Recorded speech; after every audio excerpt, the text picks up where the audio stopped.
Hi hello ನಮಸ್ಕಾರ. ನಾನು ಪ್ರದೀಪ್ ಮಾತಾಡ್ತಾ ಇದ್ದೀನಿ. ಪರ್ವ ನ್ಯೂಸ್ನ ಸಮಸ್ತ ವೀಕ್ಷಕ ಬಂಧುಗಳಿಗೆ ಮತ್ತೊಮ್ಮೆ ಸ್ವಾಗತ ಅಂತ ಹೇಳ್ತಾ, ಬಾಗಲಕೋಟೆ ಉಪಚುನಾವಣೆ ಅಂತೂ ಕಾಂಗ್ರೆಸ್ ತೆಕ್ಕೆಗೆ ಹೋಯಿತು ಅನ್ನುವಂತಹ ಸುದ್ದಿಯನ್ನು ನೀವು ಮೊನ್ನೆ ರಿಸಲ್ಟ್ ದಿವಸ ನಿಮಗೆ ಗೊತ್ತಾಗಿರುವಂಥದ್ದು, ನಮಗೂ ಗೊತ್ತಾಗಿರುವಂಥದ್ದು.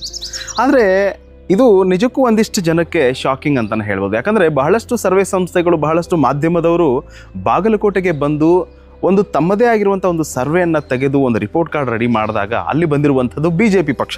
ಆದರೆ ಕಡೆಗೂ ಕಾಂಗ್ರೆಸ್ ಪಕ್ಷ ಅಲ್ಲಿ ಬರುತ್ತೆ ಅಂತ ಬಹಳಷ್ಟು ಜನಕ್ಕೆ ಅನಿಸಿರಲಿಲ್ಲ. ಬಟ್ ಸದ್ಯಕ್ಕೆ ಉಮೇಶ್ ಮೇಟಿ ಅವರು ಏನೋ HY ಮೇಟಿ ಅವರ ತೆರವಿನಿಂದಾದ ಒಂದು ಉಪಚುನಾವಣೆ ಕಡೆಗೂ ಮತ್ತೆ ಮೇಟಿ ಅವರ ಕುಟುಂಬಕ್ಕೆ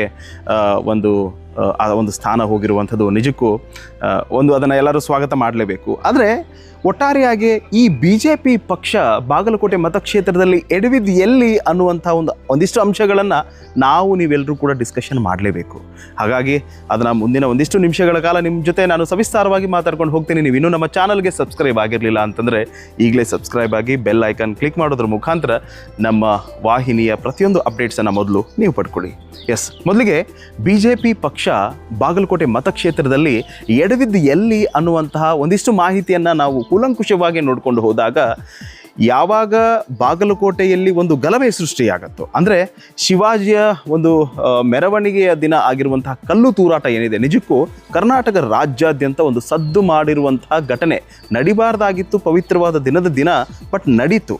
ಅದು ನಡೆದ ಮೇಲೆ ಒಂದಿಷ್ಟು ಗಲಾಟೆಗಳು, ಒಂದಿಷ್ಟು ವಾದ ವಿವಾದಗಳು ಇವೆಲ್ಲವೂ ಕೂಡ ನಡೀತಾನೆ ಇತ್ತು. ಅದು ರಾಜಕೀಯವಾಗಿ ಹೌದು, ಒಂದು ಧರ್ಮದ ಪರವಾಗಿ ಹೌದು, ಆಮೇಲೆ ಈ ಒಂದು ಜಾತಿವಾರು ಲೆಕ್ಕಾಚಾರ ತಗೊಂಡಾಗ ಒಂದಿಷ್ಟು ಅಲ್ಪಸಂಖ್ಯಾತರು ಒಂದು ಕಡೆ ಆದರು, ಒಂದಿಷ್ಟು ಜನ ಹಿಂದೂ ಸಂಘಟನೆಯವರು ಒಂದು ಕಡೆ ಆದರು. ಇವೆಲ್ಲ ವಾದ ವಿವಾದಗಳ ನಂತರ, ಘಟನೆಗಳ ನಂತರ ಅಲ್ಲಿ ಯಾವತ್ತೂ ಅಲ್ಪಸಂಖ್ಯಾತರ ವಿರುದ್ಧ ಮಾತನಾಡದೇ ಇರುವಂತಹ ಶ್ರೀಯುತ ವೀರಣ್ಣ ಚರಂತಿಮಠ್ ಅವರು ಮೊದಲ ಬಾರಿಗೆ ಆ ಒಂದು ಘಟನೆಗೆ ಸಂಬಂಧಿಸಿದಂತೆ ಖಡಕ್ಕಾಗಿ ರಿಯಾಕ್ಷನ್ ಕೊಟ್ಟರು.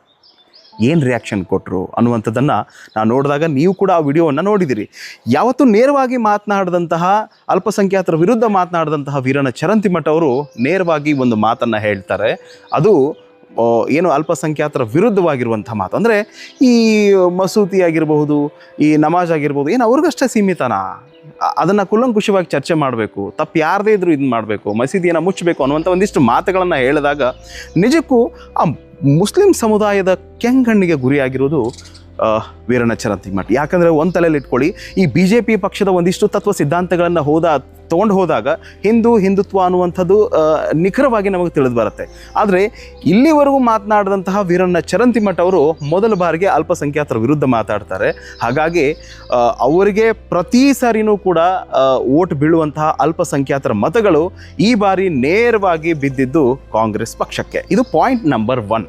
ಇನ್ನು ಪಾಯಿಂಟ್ ನಂಬರ್ 2 ಅಂತ ಹೇಳಿದಾಗ, ಏನು ಒಂದು ಎಲೆಕ್ಷನ್ ಕ್ಯಾಂಪೇನಿಂಗ್ ಶುರುವಾಗುತ್ತೆ, ಪ್ರಚಾರ ಶುರುವಾಗುತ್ತೆ, CC ಪಾಟೀಲ್ ಅವರು ಬರ್ತಾರೆ. CC ಪಾಟೀಲ್ ಅವರು ಪ್ರಚಾರಕ್ಕೆ ಅಂತ ಬಂದಾಗ ಮಾತಿನ ಭರದಲ್ಲೋ ಅಥವಾ ಮಾತಾಡಲೇಬೇಕು ಅಂತ ಗೊತ್ತಿಲ್ಲ, ಕುರುಬ ಸಮುದಾಯದ ವಿರುದ್ಧ ಒಂದು ಮಾತನ್ನು ಹೇಳ್ತಾರೆ. ಒಂದು ವ್ಯಂಗ್ಯವಾಗಿ ಮಾತನಾಡೋದ್ರ ಮುಖಾಂತರ ಇಡೀ ಕುರುಬ ಸಮುದಾಯಕ್ಕೆ ಕೆಂಗಣ್ಣಿಗೆ ಗುರಿ ಆಗ್ತಾರೆ. ಏನು ಮುಸ್ಲಿಂ ಸಮುದಾಯ, ಏನು ಕುರುಬ ಸಮುದಾಯದ ಒಂದಿಷ್ಟು ಮತಗಳು ವೀರಣ್ಣ ಚರಂತಿಮಠ್ ಅವರಿಗೆ ಬೀಳಬೇಕಾಗಿತ್ತು, ಅದು ಒಂದು ಮಾತಿನಿಂದ ವೀರಣ್ಣ ಚರಂತಿಮಠ್ ಅವರಿಗೆ ಈ ಕಡೆ ಕುರುಬ ಸಮುದಾಯದ ಮತಗಳು ಕೂಡ ಬೀಳಿಲ್ಲ. ಇದು ಪಾಯಿಂಟ್ ನಂಬರ್ 2. ಇನ್ನು ಪಾಯಿಂಟ್ ನಂಬರ್ 3 ನೋಡಬೇಕಾದ್ರೆ, ಯಾರು ಹಿಂದೂ ಫೈರ್ ಬ್ರ್ಯಾಂಡ್ ಅಂತ ಕರೆಸ್ಕೊಳ್ಳುವಂತಹ ವಿಜಯಪುರ ಮತಕ್ಷೇತ್ರದ ಶಾಸಕರೂ ಆಗಿರುವಂತಹ ಬಸನಗೌಡ ಪಾಟೀಲ್ ಯತ್ನಾಳ್ ಅವರನ್ನು ಬಾಗಲಕೋಟೆ ಮತಕ್ಷೇತ್ರಕ್ಕೆ ಕರೆಸ್ತಾರೆ. ಅದಕ್ಕಿಂತ ಮುಂಚೆ ವೀರಣ್ಣ ಚರಂತಿಮಠ್ ಅವ್ರನ್ನ ಕೇಳಿದಾಗ ಖಂಡಿತ ಅವ್ರನ್ನ ನಾವು ಕರೆದ್ರೆ ಬರ್ತಾರೆ, ಅವರು ಕೂಡ ಬರಲಿದ್ದಾರೆ ಅಂತ ಹೇಳಿದರು. ಅವರು ಹೇಳಿಕೆ ಕೊಟ್ಟು 2 ದಿನಗಳಲ್ಲಿ ಹಿಂದೂ ಫೈರ್ ಬ್ರ್ಯಾಂಡ್ ಬಸನಗೌಡ ಪಾಟೀಲ್ ಯತ್ನಾಳ್ ಅವರು ಬಾಗಲಕೋಟೆ ಮತಕ್ಷೇತ್ರಕ್ಕೆ ಬರ್ತಾರೆ. ಒಂದೇನಂತಂದರೆ, ಈಗಿನ ಲೆಕ್ಕಾಚಾರದಲ್ಲಿ ನೋಡಬೇಕಾದ್ರೆ ಬಸನಗೌಡ ಪಾಟೀಲ್ ಯತ್ನಾಳ್ ಅವರ ಪ್ರಚಾರ ಎಲ್ಲ ಜನ ಹೇಳ್ತವ್ರು ಅಲ್ಲಿ ಅವಶ್ಯಕತೆ ಇರಲಿಲ್ಲ ಅಂತ. ಯಾಕೆ ಅಂತಂದರೆ, ಯಾವಾಗ ಯತ್ನಾಳ್ ಅವರನ್ನು BJP ಪಕ್ಷದಿಂದ ಉಚ್ಚಾಟನೆ ಮಾಡಿದ್ರು, ಆವಾಗ ಯತ್ನಾಳ್ ಅವರ ಬೆಂಬಲಿಗರೂ ಕೂಡ BJP ಪಕ್ಷದ ಮೇಲೆ ಮುನಿಸು ಅನ್ನುವಂಥದ್ದು ಮುಂದುವರಿತಾನೇ ಇತ್ತು.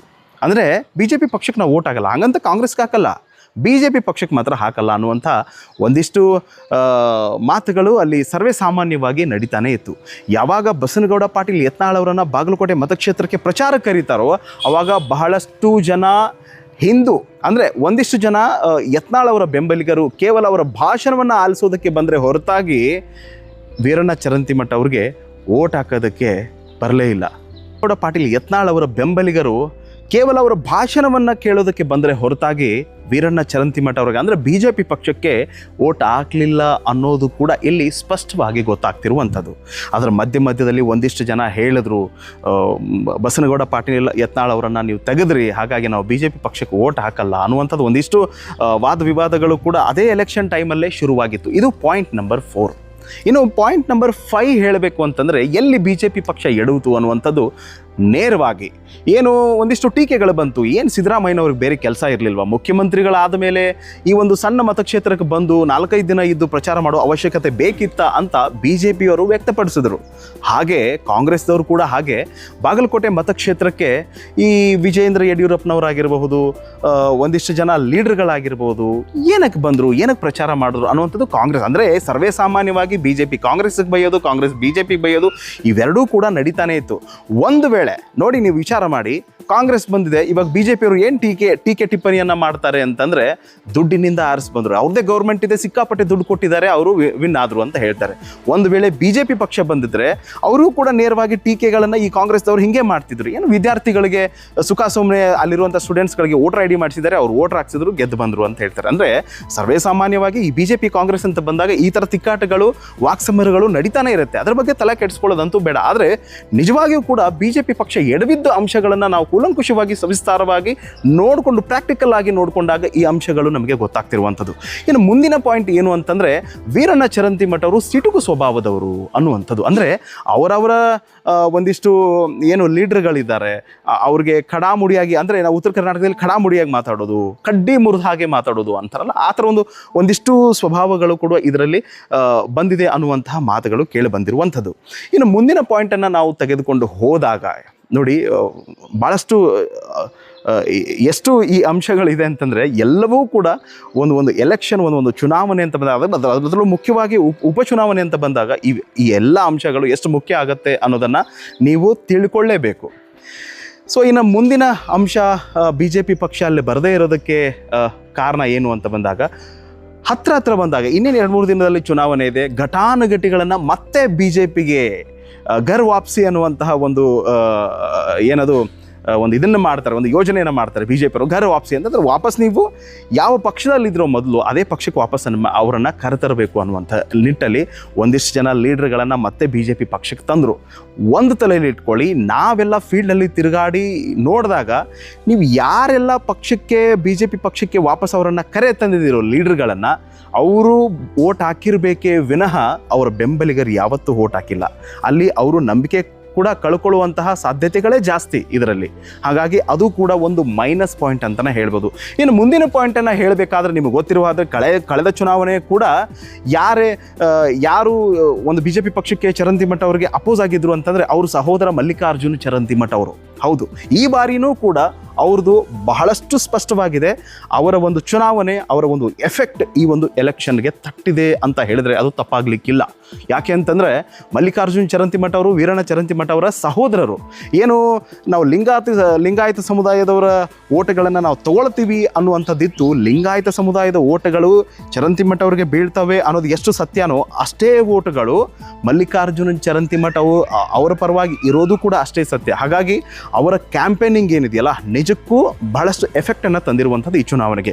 ಕೇವಲ ಅದಷ್ಟೇ ಅಲ್ಲ, ಏನು ಸತೀಶ್ ಜಾರಕಿಹೊಳಿ ಅವರು ಇವು ನೋಡಿ ಈ ಗೇಮ್ ಚೇಂಜರ್ ಅಂತ ನಾವು ಕರಿತೀವಿ. ಅಂದರೆ ಒಟ್ಟಾರೆಯಾಗಿ ಬಾಗಲಕೋಟೆ ಮತಕ್ಷೇತ್ರದಲ್ಲಿ ಈ ಕಾಂಗ್ರೆಸ್ ಪಕ್ಷ ಬರೋದಕ್ಕೆ ಬಹಳಷ್ಟು ಮುಖ್ಯವಾಗಿ ಕಾರಣ ಸತೀಶ್ ಜಾರಕಿಹೊಳಿ ಅವರು ಆಗ್ತಾರೆ.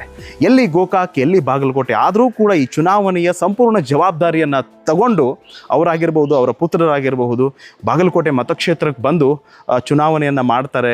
ಆ ಒಂದು ಚುನಾವಣೆ ವಿನ್ ಆಗುತ್ತೆ. ಅದು 28,000 ಅಂತರ ಮತಗಳಿಂದ ವಿನ್ ಆಗುತ್ತೆ ಅಂತಂದರೆ ನಿಜಕ್ಕೂ ಇದು ಮಿರಾಕಲ್ ಅಂತಲೇ ಹೇಳ್ಬೋದು. ಹಾಗಾಗಿ ಅವರಷ್ಟೇ ಅಲ್ಲದೆ ಬಹಳಷ್ಟು ಜನ ಕಾರ್ಯಕರ್ತರು ಕೆಲಸ ಮಾಡಿದ್ದಾರೆ, ಬಹಳಷ್ಟು ಜನ ಲೀಡರ್ಗಳು ಕಾಂಗ್ರೆಸ್ ಪಕ್ಷಕ್ಕೆ ಕೆಲಸ ಮಾಡಿದ್ದಾರೆ. ಹಾಗಾಗಿ ಎಲ್ಲೋ ಒಂದು ಕಡೆ ಈ ಉಪಚುನಾವಣೆ ಅಂತ ಬಂದಾಗ ಭಾಳಷ್ಟು ಜನಕ್ಕೆ ಇತ್ತು ಇದೇನಿರುತ್ತೆ ಅಂತಂದರೆ ಅವರ ತಂದೆಯವರ ನಿಧನದ ಒಂದು ಅನುಕಂಪ ಇರುತ್ತೆ, ಅವ್ರಿಗೆ ಓಟ್ ಹಾಕ್ತಾರೆ, ಅದು ಇರಬಹುದು ಇಲ್ಲ ಅಂತಲ್ಲ. ಬಟ್ ಅದನ್ನು ಹೊರತುಪಡಿಸಿ ಕೂಡ ಬಹಳಷ್ಟು ಜನ ಲೀಡರ್ಗಳಲ್ಲಿ ಕೆಲಸ ಮಾಡಿದ್ದಾರೆ. ಹಾಗೆ BJP ಪಕ್ಷ ಬರಲಿ, ಕಾಂಗ್ರೆಸ್ ಪಕ್ಷ ಬರಲಿ, ಬಾಗಲಕೋಟೆ ಮತಕ್ಷೇತ್ರ ಜನ ಸ್ವಾಗತ ಮಾಡಿಕೊಳ್ಳೇಬೇಕು.